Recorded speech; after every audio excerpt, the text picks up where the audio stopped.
Christian Parenting.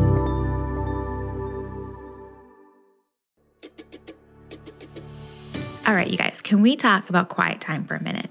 I know how hard it is to find a moment of peace between diapers, school drop-offs, and the endless amount of laundry. But spending time with the Lord is what grounds us in the craziness of parenting, and that's why I love Mr. Pen, one of my favorite tools to make quiet time feel special and beautiful. Mr. Pen makes the prettiest Bible journaling kits, journaling Bibles, and no-bleed pens and highlighters that actually work on those really thin Bible pages. I use them myself, and they've really helped me slow down and soak in God's Word. They also offer Bible tabs and even school supplies because moms do it all and we plan it all. And the best part is that Mr. Pen was started by Christian teachers in Louisiana and has over 100,000 five-star reviews on Amazon. And if you don't love it, they'll give you your money back. You can shop the best Bible journaling supplies on the market and fantastic gifts for the ladies in your life at mrpen.com. That's MRPEN.com. And our audience gets a special discount. You can use the code CPPodcast10 at checkout and get 10% off your entire order.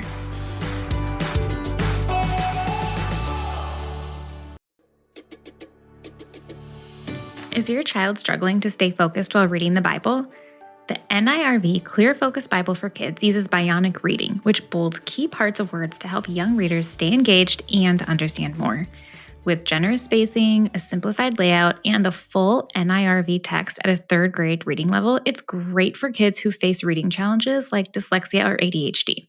You can visit clearfocusbible.com to learn more and help your child enjoy God's Word today.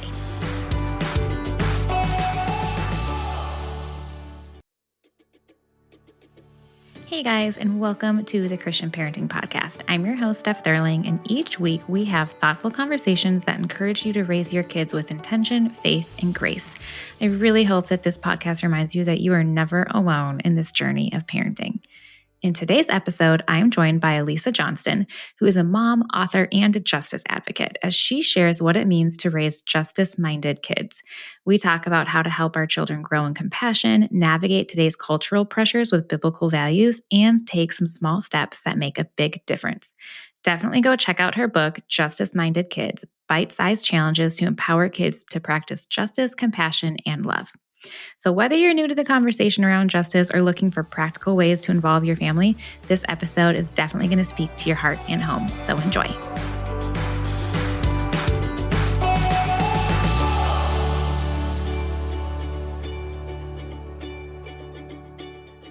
Hi, Elisa. Welcome to the Christian Parenting Podcast. Hi, I'm so happy to be here. Yeah, I think it's going to be really fun. It's just lovely to have you here. We were able to chat a little bit before we started recording, so I'm excited to continue the conversation. So thank you. My pleasure. We're going to start just kind of getting to know you a little bit. So tell us about yourself, tell us about the work that you do, and then tell us about your family too, because we want to know about them. Okay, I'll start with my family because they're probably most on my mind. I have 4 kids from the end of high school to nursery school. There was a little gap there that was not expected. We got that surprise baby there at the end. So I'm trying to figure out how to, parent an adult who about to go off to college at the same time I'm, dragging around a toddler with me. So that's been a challenge, but they're all wonderful kids, 3 boys, and the oldest is a girl. Been married for about 20 years. And let's see, about myself, I am a writer and a coach and a consultant. I actually originally started doing missions work and kind of got involved in trying to figure out how to do good better as we were doing missions work, and got involved in justice issues and ended up starting some anti-trafficking nonprofits along the way, and ministries and backpack programs. And now I do writing about that and coaching and consulting on that. But also I kind of burnt out in the process and had to relearn how to live life a little bit more with God than just doing things on mission for God. So that kind of shifted my life and what I wrote a lot about, and went through some health issues and trauma along the way. So now I write about that too. So I have multiple places I write, and, I just kind of go with the flow, whatever opportunity is available. That's what I spend my time on for a season. I feel like everybody can relate to that process of having to slow down for a second and just like reevaluate and live life with God and for God instead of just like doing things all the time. Yes. Yeah. I think that for COVID, that was a benefit of it for a lot of people. But I've also seen that unless you really kind of revamped your life and restructured the way that you do things, it was very easy to get sucked back into normal life. And even right now, I'm like, okay, today I have this and I have this job. And I'm like, whoa, whoa, whoa, whoa. Let's just stop and calm down and pray, because none of this really matters unless I'm doing it, in connection and peace with God. And, and I'm like, I know I've done this. I can come back to this. I can come back to peace for a little bit and spend time with my Father before I start going off and trying to change the world some more. So anyways, I think everybody goes through seasons where they need that, or where they discover they need that.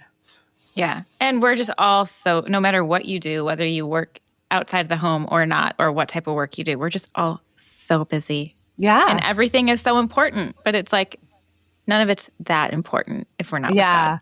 Oh, yeah. And it's very, I got to figure out what is the most important in that, because something's got to give. Yeah. If only we could do it all. That would be nice, right? Yeah, I know. If we all had just a little more time in the day, it would be helpful. But we'll get to that still too, I'm sure. We will go back to that topic. But we are talking about justice today and some of the work that you have done and some of the things that you're really passionate about. So we're talking about how to really implement this in our homes, to nurture compassion and love and a heart for justice in our families. So I would love for you to start with what it means for you to raise justice-minded kids, or raising change makers, as you like to say too. Yes. Yeah. For me, that is really just means that I want to instill in them values that they can take with them into adulthood. Because I can give them a whole bunch of tasks to do, like this, you could do this, or you can do this, or you can do this. These are good ways to help people. But a lot of times, especially in the American church, justice kind of gets put into a program or a side thing where we're like, okay, these are for those people who are super passionate about anti-trafficking or being against racism or whatever it is. And those people are like their own separate category. And only if you're amongst them do you really care about these values. But that's something I really don't want in my kids' life, because there's so many characteristics that we see that God cares about. And those matter to me, like being welcoming and hospitable. That's a huge aspect of justice work. And that's something that we can foster in their lives now by showing how we act and the characteristics that we act through. Or the same thing with compassion. Like, I can't expect them to be a compassionate adult someday towards other people unless we start practicing it now and we take the time to like ask questions and think about things and put ourselves in other people's shoes and have discussions that help foster that characteristic of compassion.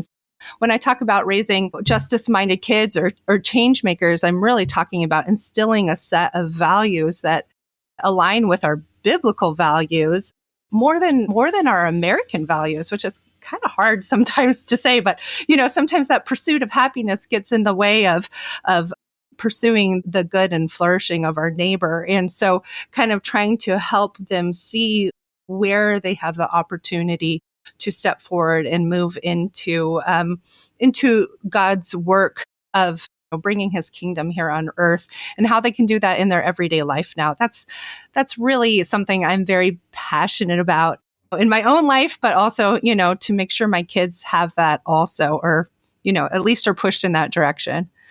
Yeah. I want to break that down a little bit more, because I think that was really interesting what you just said about like the American church and what we view as our priorities versus what may be biblical and just and compassionate. So like, just break that down a little bit more. Like, where do we get things mixed up? I know. That's a hard one.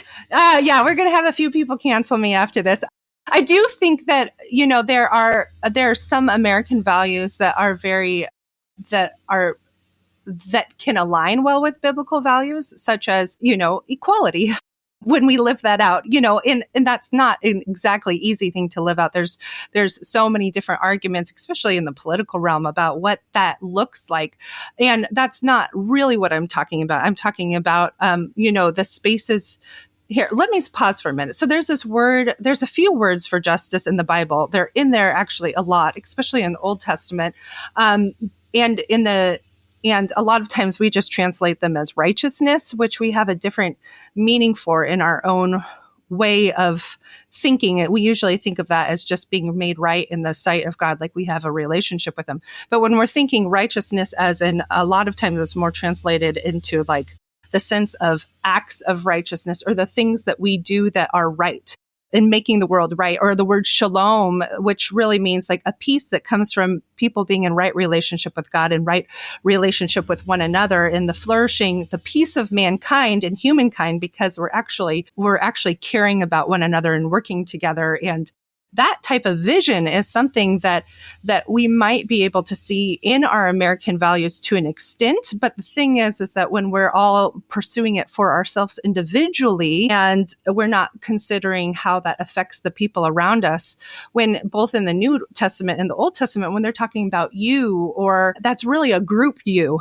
It's like, if I don't live in the South, but that would be more like a you all. And so when you're starting to think about how that works, if we start realizing a lot of these verses, when we're thinking about it's for our own personal good, it's actually talking about the goodness for the community, and thinking in terms of a community in a wider sense rather than just our own goodness. And so that's a challenge. I don't think it's something that is easy for us to step into. There's no like right or wrong answer. It's like case by case basis. But when we're teaching our kids and we're saying, hey, let's move into what this looks like for the good of the most of us. How does that actually look? Like, what are the consequences of this idea? What is the consequences if we do this? I mean, and on a kid level, it's very different. It's like, okay, well, I have these juice boxes. What does it mean? We see this with our kids. We're like, oh, well, you should probably bring one for everybody, cause that's going to really, be hard for the other kids that can't, afford a juice box, and they weren't able to have one that day, but at the same time, like, then they're like, oh, is there actually enough juice boxes for everybody? Just, as an example, it's kind of moving from individualistic thinking and what just makes ourselves and our in-group happy, but also like, how can I think about the people that are outside of my in-group and my own personal happiness, and to kind of attend to them and recognize, what hinders them from being able to also get a juice box. I don't know if that example, I might have just lost you with that example, that analogy right there. No, not at all. I think it's really easy to think about in the sense for kids too. It's like very practical. And I think we all struggle with that, right? Like we all struggle because we want to think of ourselves first. We're all sinners and we're sinful people. We're selfish people by nature, 100%. And we also, I think as parents, we want to think of our kids and our families first too. So sometimes it's easy just to get stuck in that bubble. Like we have to do what's best for our family right now. And you do, but you're like, but are we also considering a bigger picture here too? And is that like, and obviously for some things you have to really seek focus God on just your family. Other things you can, look bigger picture or whatever. But seek God and he can guide you in that. Yeah, but if you don't take the time to do that and seek God and actually consider like, well, maybe we can't give in this way, but maybe we can give in this way, or expand in this way, or whatever that ends up looking like per situation, we tend to not do it. We get in a habit of not doing it, or we don't naturally like raise our kids to do it. They don't pick that up unless we model that for them. So taking the time to do that is really a huge aspect of raising justice-minded kids, because they're starting to see that example of like, how do we care about the people as a wider scope? What does God think about this? What does he think about that person who's there on the outskirts? Like, how does he want us to treat them versus, focusing on just ourselves and our own survival, which is important. But at the same time, there's that tension point of like, well, what is that? What does it really mean to love our neighbor in this situation? Yeah. Sometimes for me, when I hear about this, when I think about the word justice, I think like really big. Like I think about all the injustice in the world. And I think of the big things like you were talking about like trafficking. Like, I'm like, that's like not just, but I think it's good a reminder that we can start small to make a big change, especially with our kids and how we parent our kids. So like, what are some of the small but impactful things that families can do to practice justice in their like daily lives? Yeah, that's a great question. Yeah. And on that note, that's one of the things that I recommend people do is I tell them to do something like we call it big love and small love, or macro love and micro love. Like a big love would be like, think about something on a system wide level for a little bit and be like, how can I engage in something that's big and system wide? Like, can I sign a petition? Can I, consider homelessness as like maybe work at volunteer at a homeless shelter, because that's a system wide, effect in teaching our kids that they can actually make an impact on that. But in reality, our everyday life is more, that small love or that everyday moment where you're encountering people. For us, that can mean different things. Like, that means that I keep the bags of stuff for homeless people in our car, but they're not just whatever I think they need. Over time, we've like had conversations with homeless people, be like, well, what do you actually need? And they're like, oh, I need a transit pass, or I need foot powder, or I can't eat granola bars because all our, my teeth are unhealthy and they're not doing okay, and so learning these things, that's like part of doing good better, is to ask people actually what they need rather than assuming what they need. That's something we can teach our kids.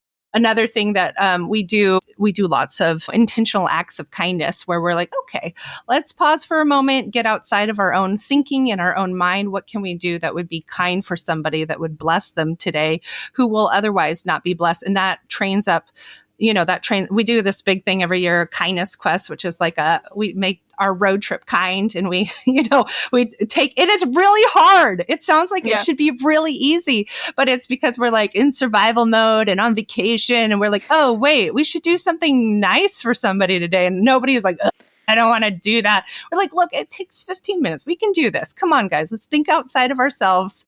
What can we do that's kind for somebody today? And that is such a challenging question. It really is hard to think of some, I even have a list of freebie on my website that we use. I have it laminated in the car. We're like, here's ideas. And it's so hard to overcome that, our focus and what we want to do in that moment, to actually be like, okay, we can push ourselves out of our, what we're focused on right now, getting here or there or whatever. And we can be kind for a few minutes. We can do that, right, guys? But those things are everyday things, but they still require effort. They still require us to push outside of our comfort zone and our own desires for a moment to be able to engage in doing something nice for somebody else that's not just, your brother, which is still helpful, Yeah. Also helpful. Be kind to your brother. Let's learn how to do that. Yeah. Let's start there. That's the best place. Yeah, that really is.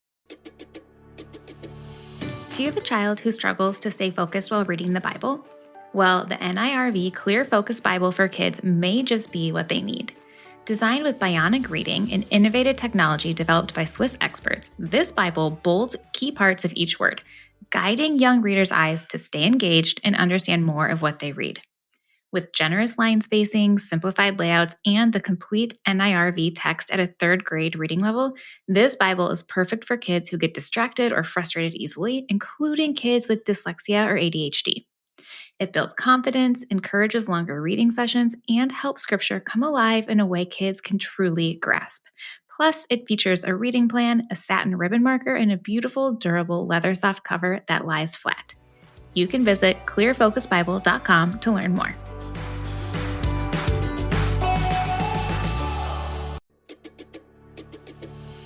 One of the biggest decisions that we make is where and how our kids will go to school.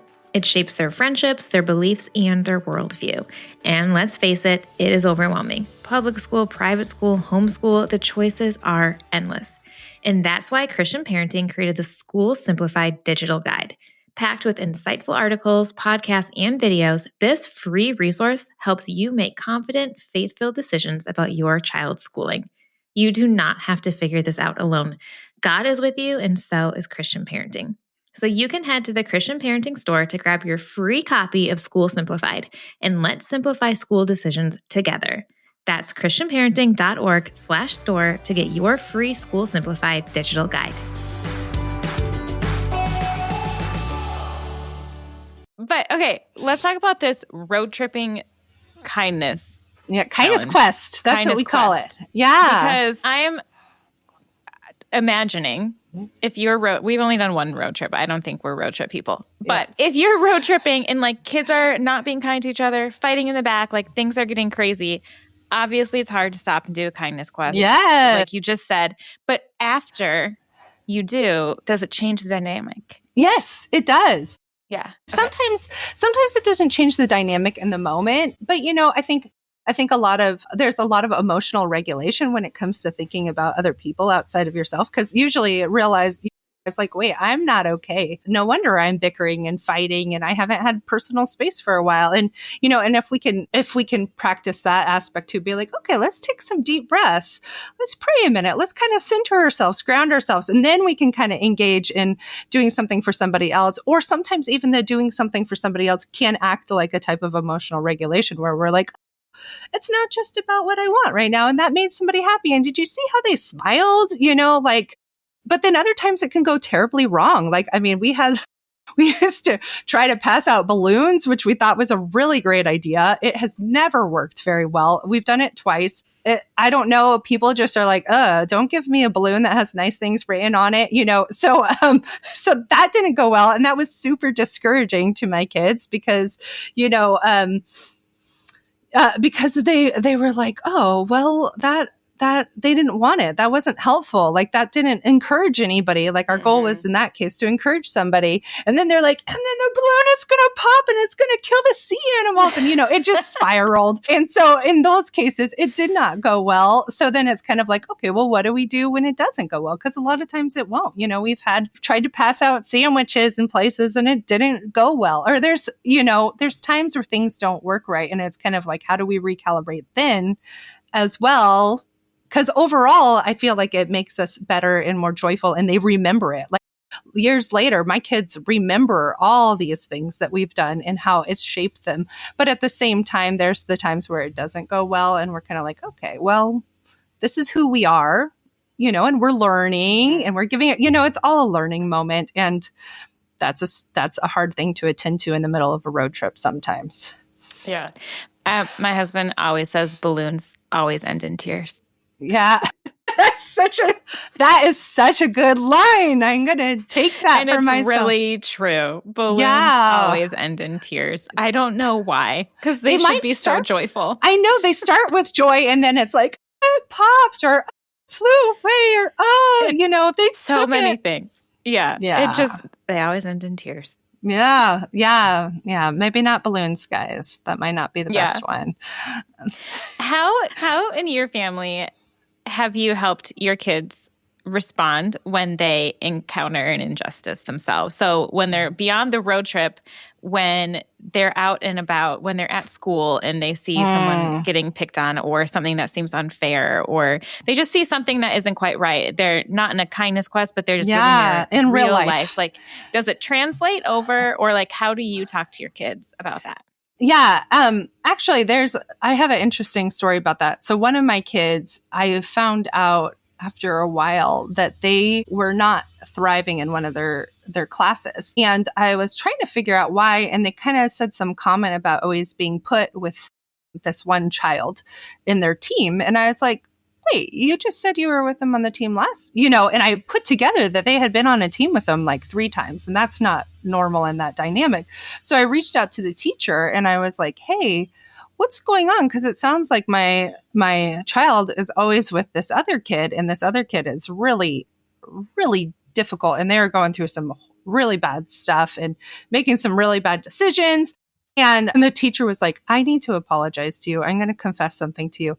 I've been putting your kid with this child because they're the only one that won't bully them. They're the only one that is not that, and I really appreciate the teacher being honest with me. And they were like, I can see how that's probably starting to affect them and drain them a little bit. So I'm going to shake it up and I can teach the other kids, how to act properly towards this other individual. But at the same time, I was like, and I had a conversation with my son about it. I was like, well, what went on there? And they're like, well, this is who we are. We can't treat people like crap, essentially. This is how we've been, and I had remembered I had had a conversation with them a few times earlier in the year where that same kid was getting bullied. And I'm going to be honest, that kid kind of deserved to be bullied. That's not something that I should say, but they, it's a tough kid. It's a really tough kid. And they were going through some things that were extremely controversial. And ultimately, though, we're like, okay, well, is this person created in the image of God? Do we give them dignity? What does dignity look like, even if you're not going to be their best friend? And that's kind of where I often leave it with my kids. I'm like, I can't tell you what to do. Like, if anytime I hear about a new kid come to school, I'm like, so how are you responding to the new kid? Do they know that they can hang out with you? And they're like, I don't really want to hang out with them. I'm like, I can't make you hang out with them. But at the same time, I do want to remind you that if you were in their shoes, how would you want somebody to treat you? So those are those moments those character building moments, and they come from conversations. They're not something that I can force my kids to do. That's one thing that I really have had a hard time learning, is that I can't actually make my kids be these cool justice-minded warriors that are going to all work for nonprofits someday. And, that's like whatever world-changing influence they have. I have no control over the outcome. All I can do is help them navigate that in the meantime. But I have seen that there is an effect from that, by having conversations about human dignity, or even just doing like that one, I used to do this thing with my kids a lot where I'd be like, we'd drive by people and be like, who's more important, that person or this person we know? And they'd be like, this person we know. I'm like, God says that we're all just as important in his eyes, just as valuable. Or like, who's more important, that homeless guy or the president, and they'd be like, you probably want me to tell you none of them are, but it doesn't seem like it, but I'm trying to train them up in the way that God sees people, because like we don't know people's hearts, but we do know, we can kind of get an idea based off of their actions, but especially when you're meeting somebody for the first time, or you haven't encountered them, we tend to judge people. It's in our human nature to create biases and judge people when they walk in the room. So trying to teach my kids to recognize their own biases when they're like, well, yeah, they're dressed funny, or they're dirty, or, whatever it is, those dynamics, they have a different skin color. They smell different because they eat different food than we do. There's all these different areas that we tend to automatically other people. And I can't totally keep my kids from othering other people, but I can do my best to try to help them recognize, or even share stories when I do. Like, I've been like, I saw that happen and I automatically judged them and I thought they were a criminal, and I was scared and I shut my door, and my daughter was like, what? How could you do that, Mom? They're just probably a normal person that was walking from place to place. And I'm like, probably, but I'm telling you, I do it too. I judge people based off of their appearance, and sometimes maybe there's wisdom in that in dangerous situations, but a lot of times in that situation that I was giving you an example of, there was no reason I should automatically judge that person, and so giving him the examples from my own life where I'm like, and I feel like God was like, hey, don't judge them for that, kind of thing, that we can have conversations with them about as well. Yeah. I feel like anytime you can kind of say to your kids, like, me too. Yeah, me too. That's just always helpful. Yeah. Yeah, it really is. I think that translates into like every area of life, right? Yes. 100%. And that's why teachers are always like, connection, yeah, me too. It's always helpful. Yes. Yeah. Tell me about some of your resources that you have in your book and how, they help equip parents in discipleship and practicing making a difference in the world, creating justice-minded kids. Yes. Yeah. So I came out with this book this past year. It's called Justice-Minded Kids, Bite-Sized Challenges to Empower Kids to Practice Justice, Compassion, and Love. And I actually wrote this because for about 5 years, I was a homeschooling mama. And when our family needed a lot more support from a school system, I put them back in school.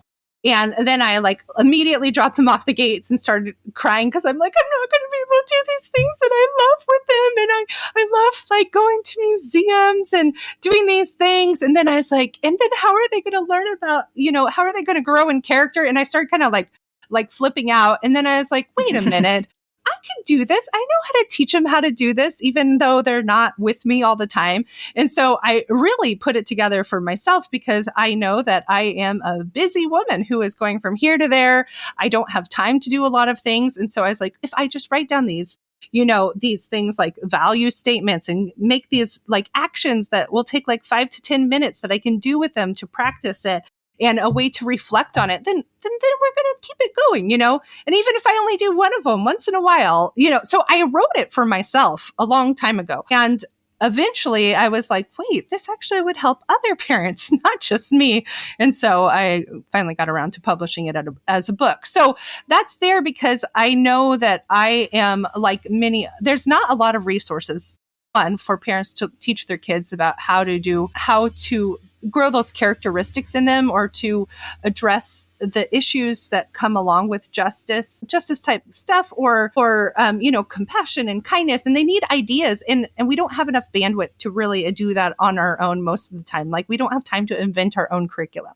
So I was like, I'll just put it together and make it into an easy guide. So half of it is just kind of like the first half is like stories and guidance to kind of give you an idea of how to do it in a way that is helpful for yourself and, when you hit roadblocks and helpful for other people, hurting without harming. So that's one part of it. And then the other part of it is 36 lessons with like action items and reflection pages. So it makes it pretty easy. And then because I'm a follower of Jesus, I also have a downloadable resource on my website that has a Bible verse that can go with each week also.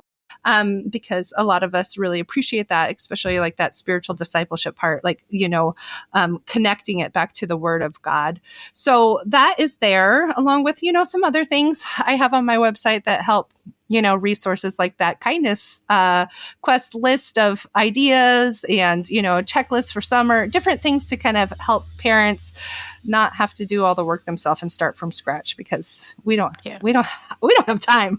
We don't have energy. I mean, I barely have energy to do I do these on occasion. I don't do them like week after week, but that would be better. But I'm a realist in some ways. And I know that we need as much equipping as we can get. So yeah, help. So that's why I wrote that book. Yes. Give me an example of one of the bite-sized lessons or the action. Okay. items. So, all right. So here's one. Okay.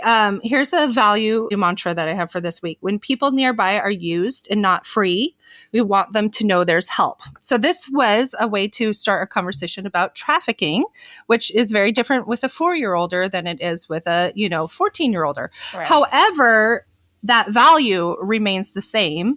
And then we have, so it's kind of saying that value over and over again throughout the week and having conversations about it when you get a chance. And then the action is to have your kids put the human trafficking hotline number in your phone and show them how to do it and show them what that looks like because they're not, most of them are not going to ever use it. I hope they never have to use it. But at the same time, it's that aspect of being like, oh, there's resources. There's a system that can help people in this. I can, just like we teach your kids how to call 911, if we teach them how to do that, then it gives them this idea that there's something useful. And I have talked with a lot of middle schoolers who get to a place where they start needing to know red flags of trafficking because I've had friends that have discovered their friend in youth group was on, being groomed for trafficking. These things do happen. So by a certain age, they do need to know these things to equip them. And so starting, at an early age where we're like, hey, people shouldn't be used. They shouldn't be exploited. They shouldn't be taken advantage of. They shouldn't be owned by other people, and that is a value that we have. And so that week, that's all it is.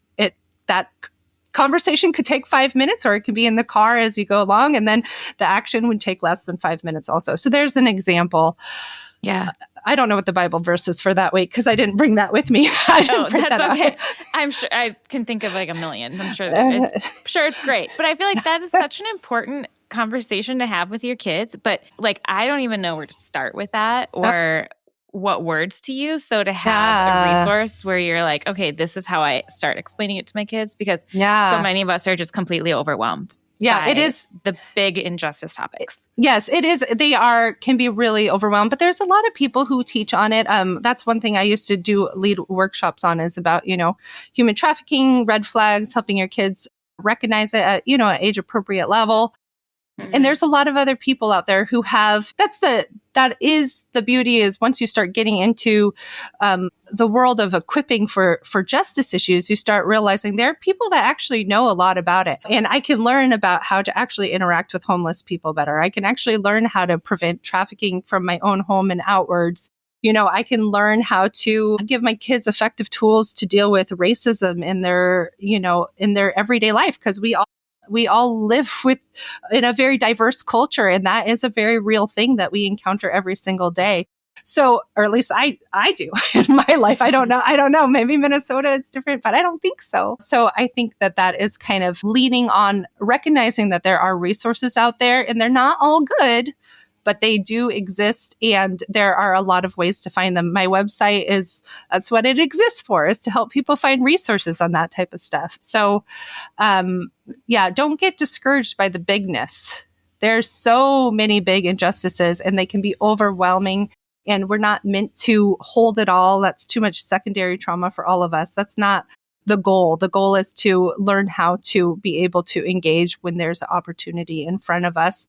And sometimes even push ourselves out of our comfort zone to be like, God's calling me into this area of brokenness a little bit more. And how do I start moving into that with my family, or not with my family sometimes as well? Yeah. And I'll make sure all those resources, your website, all the things are linked in show notes so that people can find it easily, for sure. That would probably be helpful for them. Yeah. Okay. To wrap up our time and to end, what final encouragement would you have for parents who are listening right now? Oh, I've worked with teenagers and young kids years and years ago, before I had my own kids. And I did one or two things with them that didn't really feel like a big deal. And then I found out later in life, when I connected with those kids again who had grown up, I found out that they had actually, one of them ended up working for a justice nonprofit. The other one started some podcast about it, and I had no clue. And both of them came back to me, and they're like, that really affected me. That one little thing you did a long time ago. And I think about my own life. My parents very much raised me in that type of dynamic. Also, they would just drag me with them when they did a lot of immigration work and humanitarian work with missions organization. And they would just kind of drag me with them. And I remember being upset at them because they accidentally gave away my teddy bear, or, but at the same time, that changed who I was. I saw the world very differently than a lot of my peers because of that. And I guess what I want to say is that you don't have to get discouraged by the huge amount of injustices that there are in the world, but at the same time, value what you can bring to the table, because it is something. And even if it's just a little tiny bit, and just a little tiny bit of exposure in whatever way that you feel like you have the ability to engage in, that really can shape your child's life as an adult. And I have no doubt you'll see that come back to you later on in life, where you'll be like, that actually made a difference in their life, so that they can make a difference on behalf of others. Yeah. And isn't that so true of so many things in parenting, where you're like, am I doing anything? Does this matter? And then later you're like, oh, wow, look at that. Yeah, that's kind of attention. The whole thing with parenting in all areas. We're just, applying it to justice work right now. Yeah. Yes. Oh, I love that. Thank you so much for sharing all of your wisdom with us, all of your ideas. I appreciate your time so much. Yeah. And thank you so much for having me. It was really fun to talk with you. And I'm just excited that this idea that we can raise world changers can just kind of hopefully seep into our audience a little bit more today.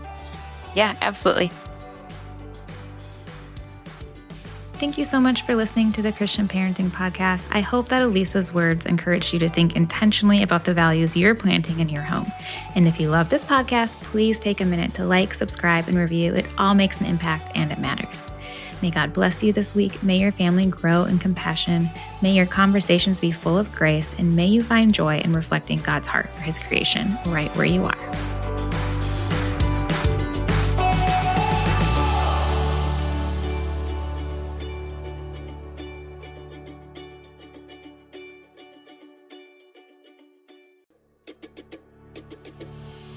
Is your child struggling to stay focused while reading the Bible?